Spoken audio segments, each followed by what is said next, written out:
2. Red Dead Redemption, literally, Red Dead Redemption 2 is coming out October 26th. So that means we are 1 month away from Red Dead Redemption 2. Austin, how hyped are you right now? Hyped. There's hype. Do you see hype? So much Hype all around me. So much hype. It's everywhere. It's everywhere. On me. I am hype. And as such, they're starting to drop new information about it, including details on the locations that you'll be exploring within Red Dead Redemption 2. So they have shown things from the forests of West Elizabeth to the mountains of Amberino to the plains of New Hanover to the swamps of Lemoyne. So everywhere has a different type of area kind of vibe and everything. Some of those towns include Valentine, the heartlands of New Hampshire. This is a raucous, rough and tumble town in the heartlands where there's livestock auctions, attracting traders, ranchers, cowboys, gamblers, outlaws, and prostitutes from far and wide, all looking to make some money, raise some hell, and have a good old time. And then you have places like Annesburg and Roanoke Ridge, New Hampshire. Life isn't easy for miners and their families in this town. So this is a mining town where they have coal that is delivered up and down the river for almost over a century. Working conditions are not very good. You don't get much pay, and many men have lost their lives down in the pits. There's also an area in St. Denis and a place called Bayou, NWA, LE. I don't know what LE is, but whatever. It's a key gateway into North America with the trade route that runs the length of the country. The bustling city of St. Denis is a melting pot of cultures and people where businessmen, socialites, sailors, laborers, beggars, and thieves all live side by side. And then we have Mount Hagen in the Grizzlies. This is one of the more well-known peaks in the snowy Grizzlies of Amberino. Mount Hagen is towering above Lake Isabella to the west and the Beartooth Beck to the east, provides the main pass through the western mountain range and joins up with the Dakota River further south. Very snowy, very crazy and fun. Then we have a place called Rhodes. This is a place that has tension and corruption running deep all throughout the southern town of Rhodes. For years, it's been caught in the crossfire between Braithwaites and the Grays, two warring plantation families.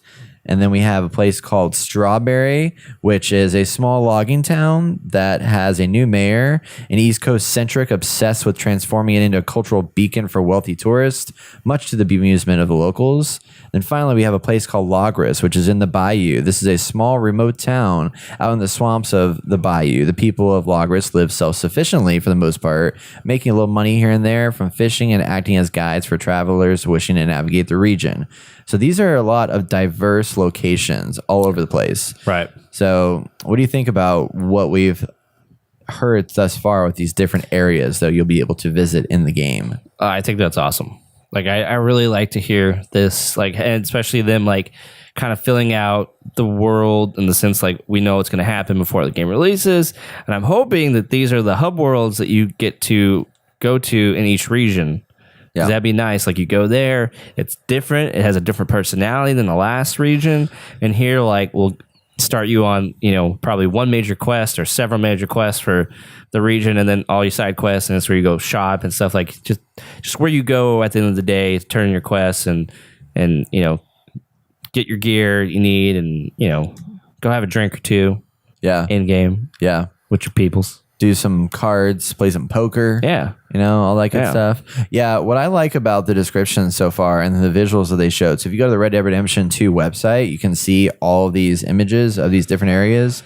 I like that not only are they visually diverse in their landscape, but they seem to be culturally diverse as well. Yep. And that every area is vastly different. And you have warring plantations in one, you have a mining town that's suffering a little bit, you have a very wealthier kind of area. There's different vibes to each region. Now, if they have the same set of towns in each region, I think that's going to be a problem. Yeah. I'm not going to like that. Because for me, that seems very cookie cuttery. Are you thinking the same these? So they have that. They have the town with all the thieves in each region. They have the town with all the high. I don't think they'll do that. Each region. Yeah, I think they might not, but that's things that have been that happened before. Yeah. Several towns in each region. Obviously, different people, different personalities, but generally the same setup. Yeah, I don't know. Yeah. Yeah. The way they lay it out, it seems like they're keeping it to where it's pretty. I mean, I would Hopefully they don't do that because that would be. I don't think they will, but it is potential that that's where it becomes really gamey to me. Yeah. So yeah, it sounds like these are going to be landmarks scattered throughout the world. Right. So that as you enter into different geographic types of locations, these are places that will have this type of thing. Kind of like in the last game, you had Mexico, you had you had different regions of areas, and in each region there was a major city or town that you would go that would offer a certain set of like different types of things you do in that area.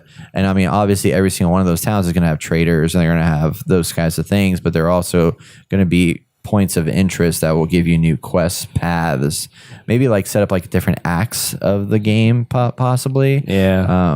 In addition to that, they've also given details about Red Dead Online. This will be launching not with the game itself, which is good.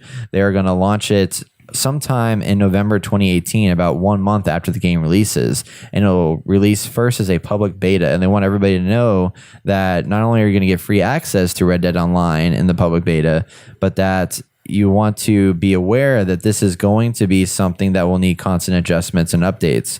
So don't expect it to be completely bug free. There's going to be issues and stuff. So people jumping into it early may not get the best experience as people that wait for a little bit longer. But still, like, I think it'll be worth jumping into just to see what it's like. I cannot freaking wait to see what they do with the RDR Online. I will play the shit out of that. We'll see. Head on over to thegamer.net for our full podcast episode for our weekly game impressions and top headlines of the week. That's one of me doing an interview. Here's one of all of us. We'll make some cool things. Brett's also right here. Like this video, subscribe, keep up with all the latest video game news and opinions that you care about right here on The Inner Gamer.